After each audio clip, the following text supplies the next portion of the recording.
The war that was supposed to be over by Christmas had turned into a nightmare. By 1916, the Great War had entered its most brutal phase.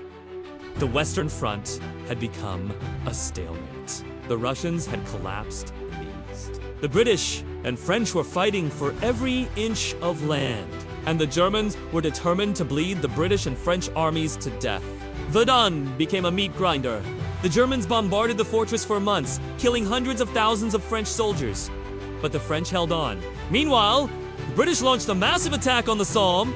They were met with deadly machine gun fire and suffered massive casualties. Only a few miles of muddy ground were gained at the cost of hundreds of lives. As the war dragged on, the Russians launched a surprise attack in the east, shattering the Austro-Hungarian army and capturing hundreds of thousands of prisoners. But this victory came at a cost. The Russian army was exhausted, and this would lead to their downfall. By 1916, the war had become a global conflict. The British and French had secret plans to carve up the Middle East.